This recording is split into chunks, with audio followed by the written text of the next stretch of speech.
Hello you lovely people, welcome back to the channel. Weekend is finished, always goes too quick. A very good weekend, and by the way guys, I've decided against building my beach house. I'm not going to do it. Finished, that's dropped that. What I want to talk about though in this video is, becoming a liability, to your country. And you become a liability to your country when you retire, more or less, because you're not contributing anything back to the economy as such. You're still spending your money, your pension money, but as far as the government are concerned, you are just a liability, because they are still paying you your money. Don't forget, it's your money that they're paying you, that you've paid in over the years, more or less. But they don't like to do that. So I think this is why, especially pensioners, back in the UK, I feel sorry for them. Not so much in the winter months, but the summer months. I got that back to front. Not so much in the summer months, because, the UK is getting warmer, and the summers are lasting a little bit longer, to my memory, when I was a kid anyway, or even growing up. The winters were very cold in parts of England, especially in the northeast. But now, the winters are getting a little bit shorter, I think, and not so cold. But nevertheless, pensioners who've worked hard all of their lives cannot afford to put the heating on. And I don't know what the statistics are now, but when I was in England, there was many pensioners who were dying of hypothermia. And you can look this up on the internet, of the statistics of pensioners who die of hypothermia during the winter in England. And it's quite a high, considering that it's supposed to be a first world country. And they say that they take care of their pensioners. In actual fact, they don't. They give them a little heat allowance, a little tiny heat allowance. And what they said was, to the pensioners in England, this was last year, I think, I saw it on the news, keep one room warm. Warm, one room. One room. So they're saying to live in one room. This is how much the British government care for the pensioners, for the people who's contributed all of their lives to the economy. And this is why I think more and more people are leaving, their own countries, because it's just totally unaffordable to live in our own countries. And it's very, very strict. I mean, strict where you can't do anything. Everything's got a regulation. Regulation for this, regulation for that. Yes, laws have got to be in place. I appreciate that. But, this is why I like the Philippines, is because it's not as strict as the UK, and you can do a heck of a lot more without being restricted. And also, when we come to the Philippines, people with pensions, you can make that stretch. Or if you're on a 13A, or like a retirement visa, you can find work here. I don't know what work you can find, but online work perhaps, or start our own little business. But that's risky. That's risky, especially if you aren't hands-on in the business, because the chances are you would lose money.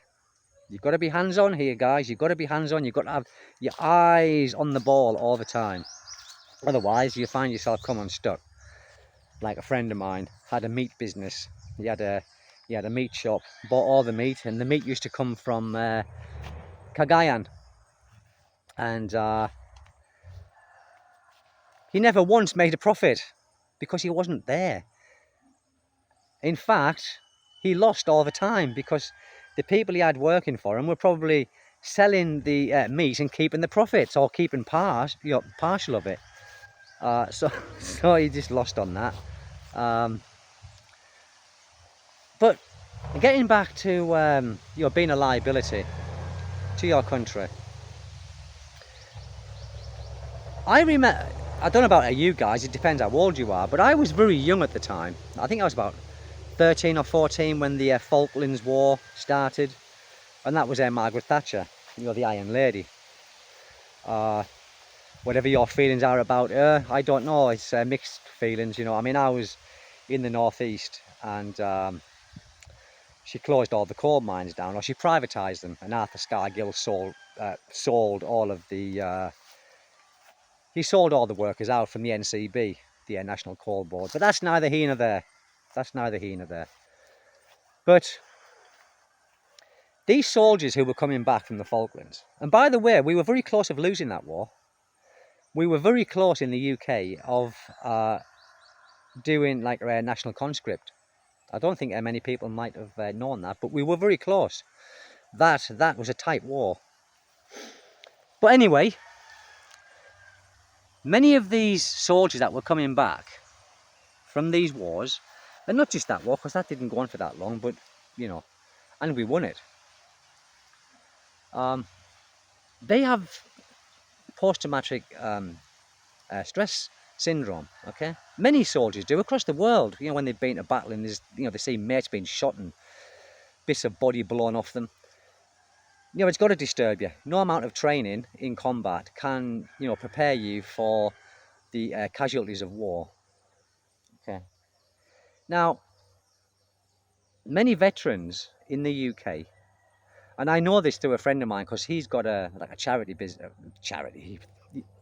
call it what you like, but he's got this charity, I'll say charity, called Surviving the Streets.uk in England, and he feeds these homeless people. And he said to me, Stephen, some of these homeless people, says some of them are they vets, they are veterans who's fought in wars, the Falklands and Iran, Iraq, Afghanistan, or wherever they were. I mean, I'm not a soldier, I don't know much about this kind of stuff, but he was saying there's a lot of them who are ex-military, being demobbed, or because of their time might have been up, or maybe they got discharged through medical grounds, and many of them are just left. So these are, in the government eyes, not in my eyes, in the government's eyes, these are the people who are liabilities to the country. It's terrible. These should be the people who the government take care of, not people like me. I've done no service to my country, bit of teaching, this, that and the other. That's all I've done. I mean, I'm not anything special, and I don't expect my country to take care of me, but I do expect countries to take care of the people who took care of the country. Especially fighting, especially fighting. For me, I would never join the military. Not because I'm a coward. I mean, well, that's partial of it. But mainly because, what do you get out of it? What do you get out of it? Small salary, perhaps. But then the risk, especially in this environment now that we're living in, the world is on tenterhooks. We could go to war at any minute. All of these European countries at the moment can, be expected to be called up. And for what? To be, like a name on, this monument, fighting in war. Oh, there's Stephen Irwin Smith, he lost his life fighting in wherever. The government don't care about us. The British government don't care about the pensioners. They don't care about nobody who's not contributing to the economy, paying taxes, this, that and the other. And yes, I know economies need paying people, but at the same time, just because you're retired, it doesn't mean to say that your government should forget about you, which they do. They do. I don't care what anyone says. I've seen some pensioners. Help the Aged is a big your charity in the UK. They shouldn't be Help the Aged charity. The government should be taking care of the people who took care of the country by paying taxes and working all of these hours that they did. And some of these people who worked doing heavy manual labour, their bodies are broken long before retirement age. So when they do eventually retire, what quality of life have they got? next to zero. Because their body's already worn out, is broken through lifting heavy things and manual labour. Right, yes, there was health and safety now, where you got to do, you can't lift so many heavy things, or you need some kind of mechanical lifting things. I don't know, but this is what I mean, or this is where I'm getting to about retiring in a different country, like the Philippines, for an example. It's where I am. So, I mean, I've got no experience of retiring in any other country. But here, yes, we need money, but we don't need that much of it. And yes, you will never mean anything to this government, but we know that already. We know that because we aren't citizens. So it means we've got no rights here. We are just guests, if you like, in this beautiful country. So yes, we've got no protections from the law to a degree when it comes to a Filipino or a Filipina, but we already know that. We expect that. When you're in your own country, you do expect to be taken care of in your old age. You really do. I remember my father, guys, and this is changing the subject again, but my father was a very proud man, and his central heating wasn't working. I didn't know anything about it because he wouldn't tell me. And my friend who lived beside my father used to drop in on him, quite regularly.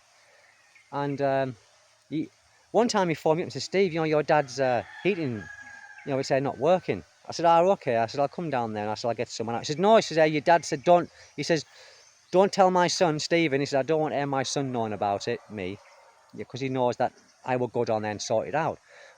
Because my dad was so proud, he wanted to do things himself. And I went down there and I said, "Dad, why didn't you get this sorted out? Why didn't you phone me earlier?" And he said, "Son," he said, "I can't really afford to put it on anyway." He says, "It's so expensive." I could have cried. He couldn't afford to put the heating on, and he wouldn't ask me. He always used to say to me, "Son, I'm all right. Yeah, I'm good," because he was a very proud man. So my dad went without heating for about 3 weeks, and this was a few years. This was about 15 years ago, I think, something like that. Because he thought to himself, well, what's the point in getting it fixed when I can't afford to put it on anyway because of the prices of fuel in the UK, the gas boiler. Anyway, I got it fixed and this, that and the other. But, the point I'm trying to make is the government don't care. They don't send anyone round to check people or during the winters.